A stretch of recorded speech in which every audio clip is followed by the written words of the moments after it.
बाजे के चाहिए तो बड़ा अच्छा लगे। एक बार हाथ उठा के मीठी मीठी ताली बजा के हमारे संगे संगे आगावे को बजावे को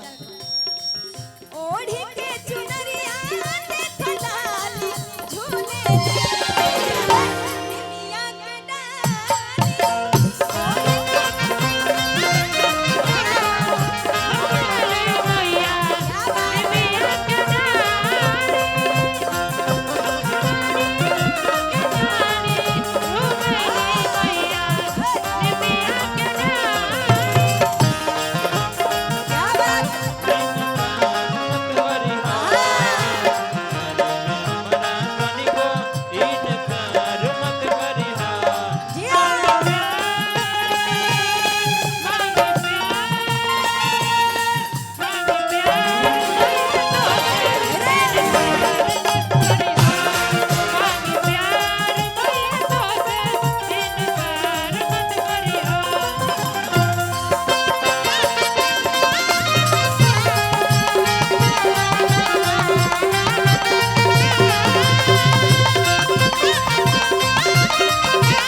दशहरा के पावन महीना चला था और घरे घरे पूजा नवरात्र में सब लोग भूखेला, सब लोग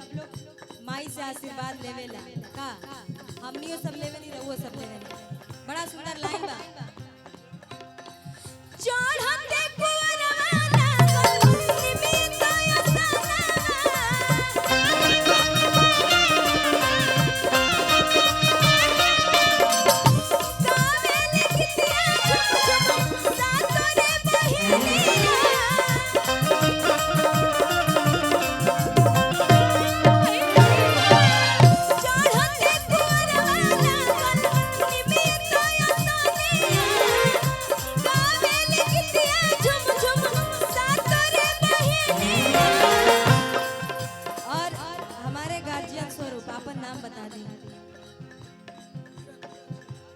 नीरज सिंह चाचा जी के तरफ से बहुत रुपए के पुरस्कार आए,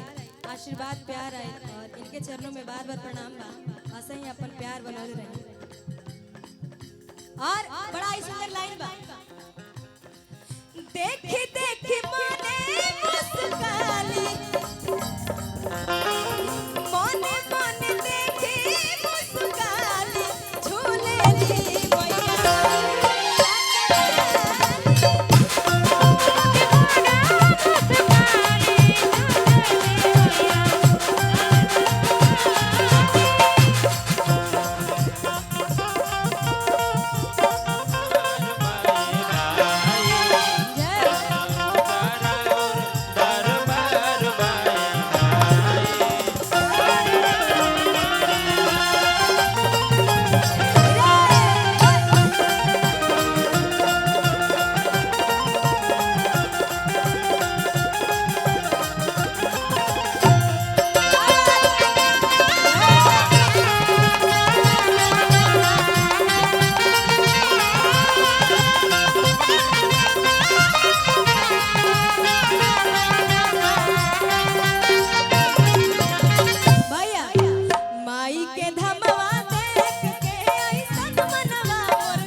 एक बार हाथ उठा के बतावा।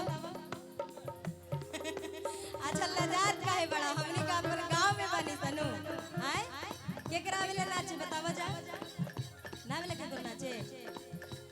अपन गांव के नाम हंसबई बा जे शेर होई हुए आई के शेर हा के हा एक बार हाथ उठा के बतावा के हा आवा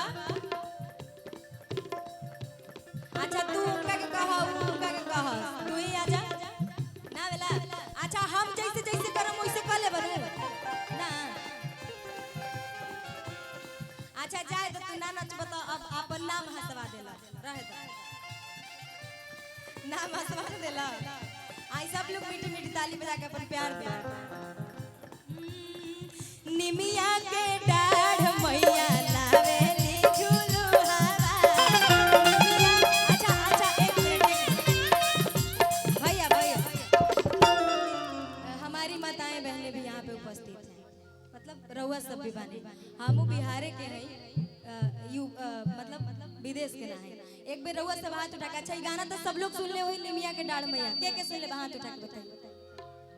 तो हमरा संगे गावे के बाद ताली बजावे के बाद अरे कि निमिया के डाढ़ मैया लावेली झूलू हवा आवाज आवाज नहीं कस के हल्ला करके रउआ सब निमिया के डाढ़ मैया लावेली झूलू हवा निमिया के डाढ़ मैया लावेली झूलू हवा भरो भैया झूलू झूलावे भरो भैया झूलू झूलावे मैया निमिया के डाली लेकिन सभी लोग मीठी मीठी ताली बजाएंगे और अपना प्यार आशीर्वाद देंगे काहे कि फर्स्ट और लास्ट ओके के चाहिए का और कल जला की कंजूसी नहीं के करेंगे सब लोग बराबर ताली बजाइए बराबर प्यार दे का भैया भैया भैया अच्छा खाली कैमरे हो कि ताली हो बाजी ताली बजे कर चाहिए एक बार हाथ उठा खोल के जे करी शर्म ओकर फूट जाई करम एक बार हाथ उठा के ताली बजा के